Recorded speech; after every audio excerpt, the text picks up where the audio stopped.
In figure 9.26, ABCD are the 4 points on circle. AC and BD intersect at E. एक angle दिया है 130, दूसरा angle 20 है और BAC निकालने के लिए बोल रहे हैं. ओके ठीक है, तो ज़्यादा डिफिकल्ट क्वेश्चन नहीं है क्योंकि सब कुछ डेटा उन्होंने ऑलरेडी मेंशन किया है, ऊपर से डायग्राम भी दिया है. वो बस इतना चाहते हैं कि आप BAC निकालो. ठीक है, एंगल BAC मतलब ये वाला एंगल आपको निकालना है, right? Angle BAC. So this is the angle they want you to find. चलिए स्टेप वाइज करते हैं. सबसे पहले यहाँ पे देख लो, ठीक है, ये एक छोटा डायग्राम मैं आपके आइडेंटिफिकेशन के लिए यहाँ पे दे रहा हूँ. यहाँ पे आप रिलेशन बता सकते हैं.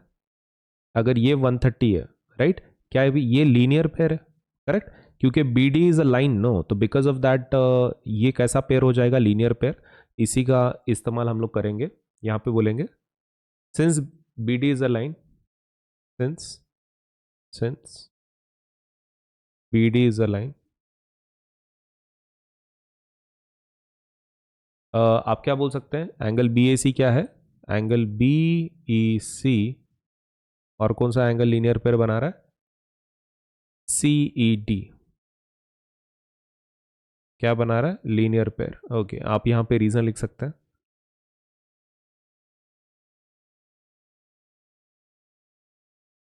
जो वैल्यू है आपके पास वो लिख दो. बी सी 130 है, एंगल सी ई डी हमको निकालना है, तो angle C E D will be equal to 180 degree minus 130 degree, which will be equal to how much, 50. Correct. तो हमारा मेन एंगल आ गया भाई, सी ई डी कितना आ गया, 50 डिग्री, मतलब ये वाला एंगल कितना आ गया, 50. चलो अब ये बहुत बढ़िया काम हो गया. अब ये 50 आने के बाद हम क्या करेंगे, एक छोटे से ट्रायंगल को लेने वाले D C.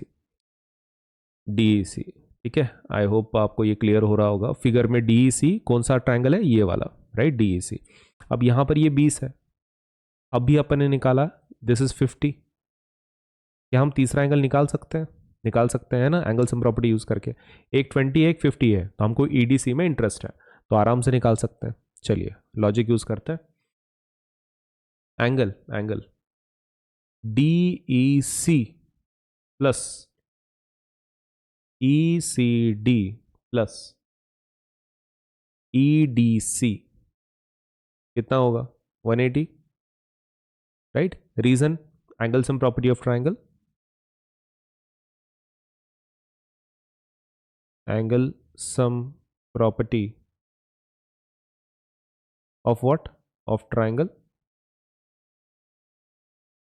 Okay, let us plug values. DEC का है क्या वैल्यू अपने पास, है 50 डिग्री. ECD का है, ECD 20 है. ओके, तो EDC चाहिए ना आपको. Angle EDC will be equal to what, तो 50 प्लस 20 कितना होता है, 70.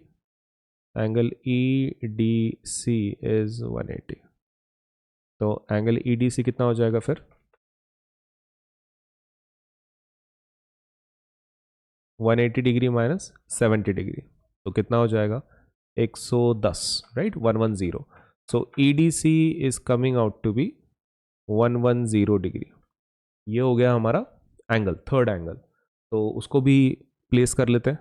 मतलब ये वाला एंगल कितना आ गया, 110, फाइन. नाउ एक लास्ट चीज, हमको किस में इंटरेस्ट था, BAC में, राइट. अभी ये वाले फिगर को थोड़े से समझने की कोशिश करो, ठीक है, क्योंकि इसी में आपका आंसर मेन छुपा हुआ है. तो मैं इसको थोड़ा सा बड़ा बनाने की कोशिश कर रहा हूँ. देखो यहाँ पे क्या हो रहा है ना, एक मेन चीज जो इंपॉर्टेंट है वो ये है कि आपके पास ये एंगल आ चुका है, कितना है वो, 110, और आपको कौन सा चाहिए, ये वाला एंगल, करेक्ट. इन दोनों एंगल में कुछ कॉमन है, ये सेगमेंट है ना, मतलब ये दोनों एंगल इस सेगमेंट पे बने हुए हैं, दोनों के लिए BC सेगमेंट क्या है, कॉमन है.